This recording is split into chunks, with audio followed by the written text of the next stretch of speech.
नमस्कार, कंज्यूमर अड्डा में आपका स्वागत है। मैं हूं मनोज श्रीवास्तव और आज हम बात करने वाले हैं प्यार की, क्योंकि वैलेंटाइन का सीजन है और साथ ही भारत में बसंत का मौसम भी चल रहा है। हवाओं में गुलाबीपन है और हाथ में गुलाब है, लेकिन 2026 की ये मोहब्बत साल 2000 या 1990 या 1980 वाले प्यार से अलग है, क्योंकि आज की जिंदगी भी अलग है, आज की दुनिया भी अलग है। तो चिट्ठियों और मिस्ड कॉल से निकलकर प्यार प्रॉम्प्ट्स और एल्गोरिदम की दुनिया में जी रहा है। अब तक हमने प्यार को लेकर ग्रंथ पर ग्रंथ लिख डाले, लेकिन प्यार शब्दों में समा नहीं पाया, हम समझा नहीं पाए। फिर भी जेनजी ने हर उस इमोशनल पैटर्न को शब्दों में ढाल दिया है जिसे हम महसूस तो कर रहे थे लेकिन एक्सप्लेन नहीं कर पा रहे थे। तो अब प्यार पहली नजर का जादू नहीं रहा, बल्कि वाइब चेक और ग्रीन फ्लैग्स की तलाश बन गया है। आज के युवाओं के लिए डेलिलू इज न्यू सोल्यूलू है। बाकी अगर आपको डेल्यूजन है तो आप समझिए कि वही सॉल्यूशन है। यही मतलब है इसका, क्योंकि आज का युवा एक्सट्रीम ऑप्टिमिज्म, सेल्फ बिलीफ और सेल्फ कॉन्फिडेंस में विश्वास करता है। वो मैनिफेस्ट करता है। अगर किसी को दिल से चाहे तो आपको लगता है कि पूरी कायनात उसे आपसे मिलवाने की कोशिश में जुट जाती है। और अगर रिजेक्शन मिले तो भी दुखी नहीं होना है। बस ये मान लीजिए कि सामने वाला आपके ऑरा को झेल नहीं पाया, हैंडल नहीं कर पाया। तो डेलुलू एक प्यारा सा भ्रम है जो आपको टूटने नहीं देगा। अगर इस भ्रम में आप रहेंगे तो आप टूटेंगे नहीं। प्यार में वफा और भरोसे की तलाश अब मत करिए। नो कैप लव का जमाना आ गया है। ये कुछ ऐसे टर्म्स हैं, धीरे धीरे इसके बारे में हम समझेंगे कि क्या चल रहा है आज। तो अब प्यार अगर डिल्यूजन है तो ज़रूरी नहीं कि रिश्ते की शुरुआत कमिटमेंट के साथ हो। शुरुआत सिचुएशनशिप से भी हो सकती है, जहां ना कोई वादा है ना कोई लेबल है, बस एक एहसास है जो जब तक है तब तक है। कोई इसे कंफ्यूजन कह सकता है, पर जेनजी इसे एक्सप्लोरिंग कहता है, यानी खोज। हम खोज रहे हैं असली प्यार क्या है। लेकिन याद करिए, चाहे आप ब्रेड क्रमिंग कर रहे हैं या घोस्टिंग कर रहे हैं, ये तमाम नए नए शब्द हैं, तो या आप घोस्टिंग के शिकार हुए हो। प्यार का असली मतलब कलेक्शन नहीं है, कनेक्शन है अल्टीमेटली, किसी भी जमाने में।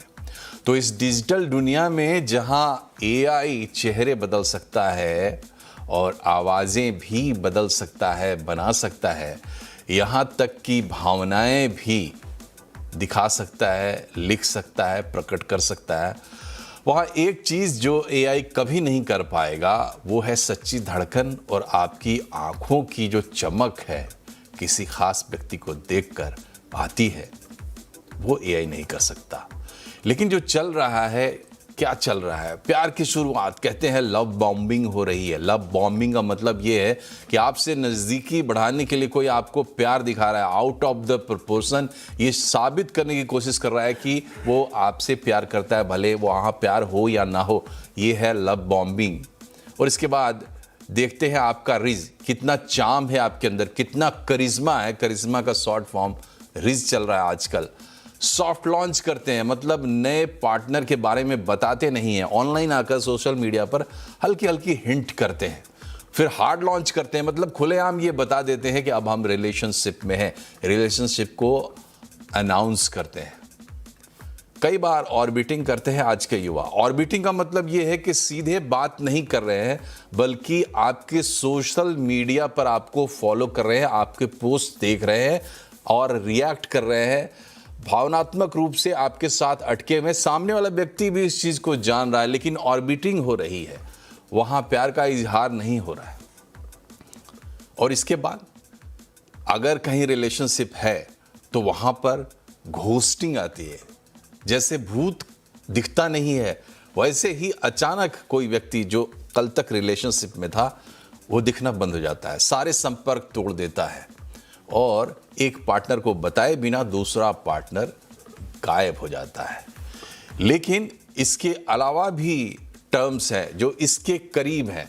जब सिर्फ खुद में किसी की रुचि जगाए रखने के मकसद से आप कुछ करते हैं, सिर्फ प्यार का नाटक करते हैं, कोई गंभीरता नहीं है आपके पास, तो ये ब्रेड क्रमिंग कहलाता है, ब्रेड क्रमिंग करना कहलाता है।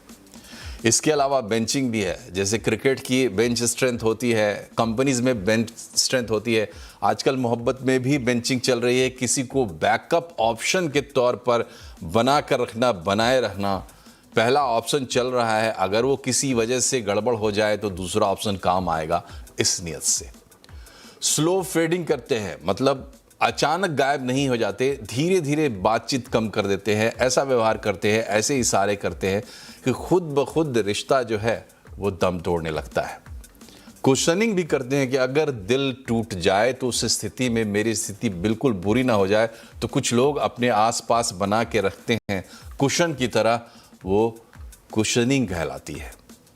इसके अलावा जॉम्बिंग भी है कि जैसे घोस्टिंग में आप सीधा गायब हो जाते हैं, भूत बन जाते हैं, लेकिन जो जॉम्बिंग करते हैं वो लौट के आते हैं, दोबारा फिर से सामने आ जाते हैं जॉम्बी की तरह, जैसे उसमें जान नहीं हो, कब चला गया कब वापस आ गया। तो इस तरह की तमाम चीज़ें आज फिजाओं में है प्यार के नाम पर, रिलेशनशिप्स के नाम पर। इसी को हम समझने की कोशिश करते हैं, ना सिर्फ जेनजी के नज़रिए से, बल्कि माँ बाप के नज़रिए से, समाज के नज़रिए से, और साथ ही साइकोलॉजी के नज़रिए से भी, क्योंकि जो जेनजी आज कर रहा है वो कहीं ना कहीं साइकोलॉजी से प्रेरित लगता है। जो टर्म्स मैंने आपको बताए, इनमें से कई टर्म्स थेरेपी में भी यूज़ होते हैं, लेकिन जब वो कॉमन यूज़ में आते हैं तो बिल्कुल थेरेपी की तरह रूढ़ होकर आप उस पर नहीं सोच सकते, उसके नए मायने होते हैं। तो ये सब समझाने के लिए हमारे साथ हैं क्लिनिकल साइकोलॉजिस्ट और relationship therapist doctor Deepali Batra, और मिरेंगो एशिया हॉस्पिटल की clinical psychologist doctor Muniya Bhattacharya. आप दोनों का बहुत बहुत स्वागत है। सबसे पहले डॉक्टर दीपाली, आपसे ये समझना चाहेंगे कि क्या जो आज हम जिन टर्म्स की बात कर रहे हैं या जिस तरीके से जेनजी के रिलेशनशिप्स को देख रहे हैं, नई पीढ़ी के रिलेशनशिप्स को देख रहे हैं, तो ऐसा लगता है जैसे कोई साइकोलॉजिस्ट हो जो प्रेम के डिफरेंट जो इमोशंस होते हैं, लव के डिफरेंट इमोशंस होते हैं, उसको डिफाइन करने की कोशिश कर रहा है। जो अलग अलग व्यवहार होते हैं या सिचुएशंस होते हैं लाइफ में, उसको डिफाइन करने की कोशिश कर रहा है। क्या साइकोलॉजी का एक्सपोजर अब हमारी ज़िंदगी में इस तरीके से रिफ्लेक्ट हो रहा है? डेफिनेटली जेंजी मेंटल हेल्थ को बहुत वैल्यू करते हैं अपने रिलेशनशिप्स में भी। इनफैक्ट अपने रोमांटिक रिलेशनशिप्स में भी वो इस चीज पर फोकस करते हैं कि उनका पार्टनर कितना सेल्फ अवेयर है, इमोशंस को कितना समझता है, इमोशंस को नेम कैसे करता है, कितना खुद को समझना चाहता है और कितना वो मुझे समझ सकता है, कितना ओपन है वो, कितना ट्रांसपेरेंट है, कितना सेल्फ प्रिजर्वेशन है उसमें। सो ओवरऑल मेंटल हेल्थ को लेकर अवेयरनेस उस एस्पेक्ट में बहुत ज्यादा बढ़ गया है। आपको लगता है कि ये एक नेचुरल इवोल्यूशन है? इसमें हम जब बात करते हैं तो डिजिटल वर्ल्ड की, खास करके सोशल मीडिया की चर्चा बार बार आ जाती है कि अब जो हमारा एक्सप्रेशन है वो एक उसको अलग सा जरिया मिल गया है, वो भी एक बहुत बड़ा इन्फ्लुएंस काम कर रहा है इसमें। देखिए बिल्कुल ये एक बहुत अवेयर जनरेशन है जो पर्सनल ग्रोथ पर बहुत फोकस करती है। इवन अपने रिलेशनशिप्स चुनते हुए भी वो बहुत सारी चीजों का ध्यान रखते हैं।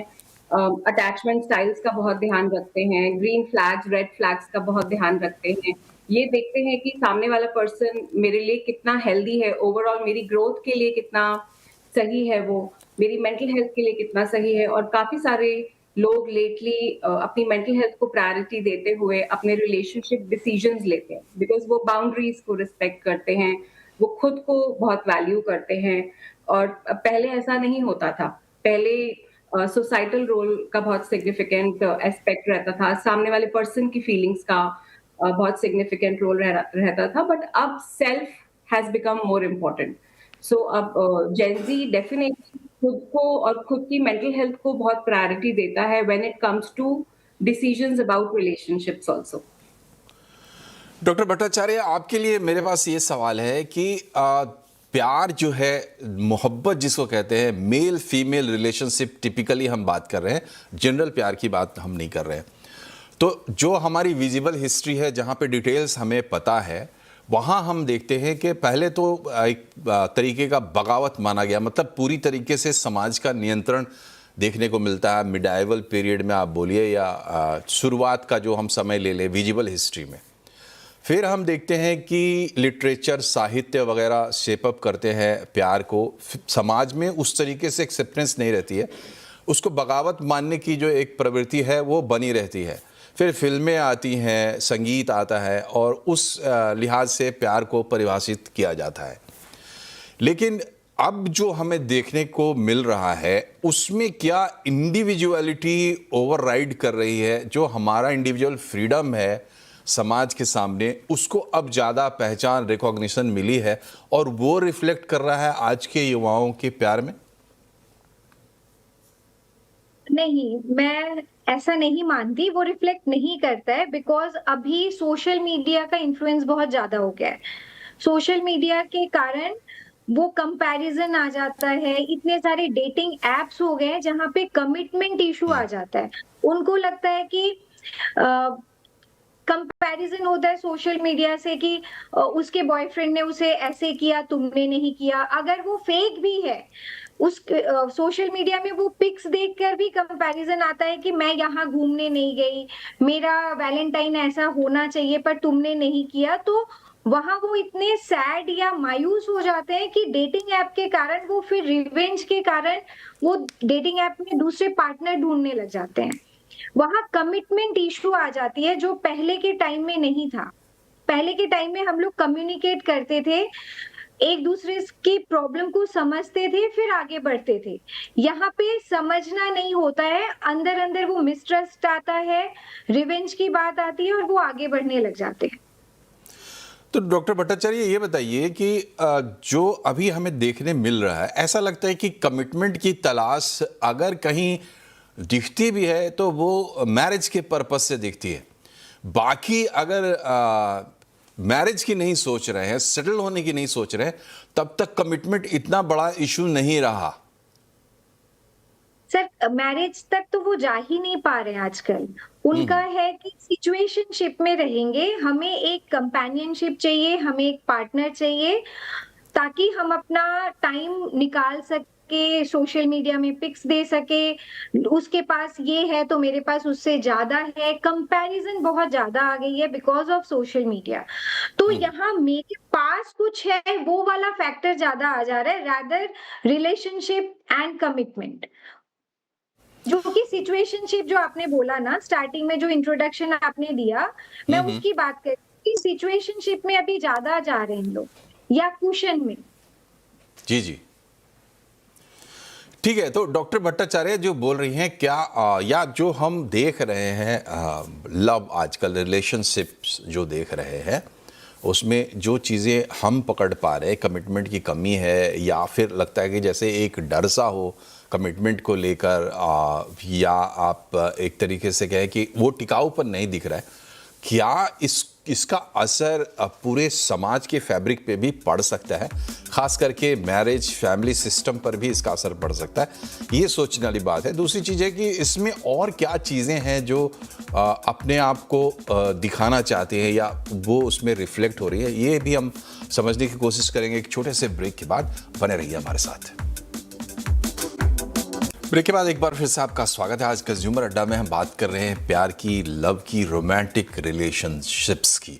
और जो आज का यूथ है वही तो है आज का रोमांटिक रिलेशनशिप क्लास, आप बोल सकते हैं, जो कल को हमारे समाज की फाउंडेशन बनेगा, रिलेशनशिप्स के हिसाब से भी, फैमिली एंड पूरे सोसाइटी के हिसाब से भी। तो डॉक्टर दीपाली, ये बताइए कि अल्टीमेटली हम खोज क्या रहे होते हैं जब हम ये रिश्ते बनाते हैं, चाहे एक बनाए 10 बनाए, जो भी नज़रिया है, आज जो भी स्थिति है, अल्टीमेटली एक लड़का और एक लड़की क्या खोज रहे होते हैं? फिर वो लगातार कुछ बेहतर खोज रहे होते हैं। बिकॉज अगर आप देखेंगे so lately there is something called choice paralysis, कि इतनी सारी चॉइसेस हैं आपका, your plate is full, you have so much of variety किसी भी ऐप पर या किसी भी प्लेटफॉर्म पर, कि आपको कुछ कोई भी इंसान पूरा नहीं दिखता है, और उस पूरे को ढूंढते ढूंढते आप काफी सारे लोगों के साथ इकट्ठे एंगेज हो जाते हैं। और जब आप किसी के साथ थोड़ा ज्यादा एंगेज हो जाते हैं, फिर जब उनके साथ कोई भी प्रॉब्लम आए तो प्रॉब्लम सॉल्विंग में एंगेज नहीं होते हैं, हम इमीडिएटली नेक्स्ट पर शिफ्ट कर जाते हैं। बिकॉज जब कोई भी रिलेशनशिप होगा, चाहे सिचुएशनशिप है, कमिटेड रिलेशनशिप है, उसमें प्रॉब्लम्स आएंगे। सो यूजुअली लोग प्रॉब्लम्स में एक दूसरे से डिस्कस नहीं करना चाह रहे हैं, अब सॉल्व नहीं करना चाह रहे हैं प्रॉब्लम्स को, वो एकदम घोस्ट कर देते हैं या एकदम से गायब हो जाते हैं या एकदम से स्विच कर जाते हैं, क्योंकि कुछ बेहतर की तलाश कॉन्स्टेंटली रहती है। आप देखेंगे लेटली काफी सारे लोग मैरिजेस नहीं कर रहे हैं, और जिनकी शादी पक्की हो गई है वो लास्ट मोमेंट पे नो कर देते हैं। फियर ऑफ कमिटमेंट बहुत ज्यादा बढ़ रहा है लोगों में, क्योंकि वो कुछ ऐसा ढूंढ रहे हैं जो शायद एग्जिस्ट ही नहीं करता। मतलब मेरे पास ऐसे काफी सारे लोग आते हैं जो ये कहते हैं कि मैं 2 से बात कर रही हूँ या कर रहा हूँ, क्योंकि कुछ बेहतर इसमें है, कुछ बेहतर उसमें है, और मुझे दोनों का वो बेहतर चाहिए। तो डिसीजन मेकिंग ही नहीं हो पा रही है कि हम एक्चुअली जो पूरा चाह रहे हैं वो एग्जिस्ट करता भी है या नहीं। बट इसके ठीक। साथ एक और चीज़ है कि काफी सारे लोग जो बहुत अवेयर हैं, वो रीच आउट करते हैं, वो डिस्कस करते हैं अपने कंफ्यूजन्स को, और उस चीज से बाहर भी आना चाहते हैं। हो सकता है कि ये जो चेकलिस्ट है वो शायद बहुत ज़्यादा लंबी हो गई है। हम देखते भी हैं अब इस तरीके से भी आप इसको देख सकते हैं कि सेम पेज पे आना ज़रूरी है, और सेम पेज पे आना ज़रूरी है सिर्फ इमोशंस को लेके नहीं, बहुत सी चीज़ें, बहुत सी धारणाएं मन में हैं। अभी पेट्रियार्की किसी को नहीं चाहिए, बर्दाश्त नहीं हो रही है पेट्रियार्की, उसको जाना पड़ेगा, वो जा भी रही है। तो इस पे एक लड़का और लड़की दोनों को सेम पेज पे होना चाहिए। ऑल्दो Gen Z, ये जी। मेल डोमिनेंस के अगेंस्ट जाता है, मगर उसको आना चाहिए। डॉक्टर भट्टाचार्य, क्या चेकलिस्ट बहुत लंबी हो गई है, और जाना जहां पहुंचना है वहां पहुंचे कैसे? सलाह इस पर चाहिए कि फाइनली एक रिश्ता जो है वो लंबे समय के लिए कंक्लूड हो, कैसे हो? देखिए, सबसे पहले तो मैं बता रही हूँ कि स्पेस देना बहुत ज़रूरी है, और ट्रस्ट करना बहुत ज़रूरी है। थोड़े दिन पहले ही एक सेलिब्रिटी का सोशल मीडिया में बहुत आया था कि मेरा बॉयफ्रेंड जब फ़ोन नहीं उठाता था, तो मैं 50-50 टाइम्स उसे फ़ोन करती थी, और वो रियलाइज़ कर रही है कि वो गलत कर रही है। पर वो स्पेस और ट्रस्ट नहीं है कि तुम मेरा फ़ोन क्यों नहीं उठा रहे हो। हो सकता है वो बैगेजेस कुछ कैरी कर रही होगी, जिसके कारण ब्रेकअप का डर है, या पुराना कुछ बैगेज है कि मेरा बॉयफ्रेंड अगर फ़ोन नहीं उठा रहा है तो शायद किसी और के साथ हो। ये सारे मिसट्रस्ट, सस्पिशियस नेचर बहुत ज़्यादा हो गए, बिकॉज़ जो डॉक्टर दीपाली ने कहा कि प्लैटर में बहुत कुछ है। आपके सोशल मीडिया के कारण, डेटिंग ऐप के कारण बहुत ईज़िली आपको 1, 2, 3, 4, 6, 7 बहुत सारे पार्टनर्स मिल जाते हैं, जिसमें आप हर एक में एक-एक चीज़ ढूँढने लग जाते हैं।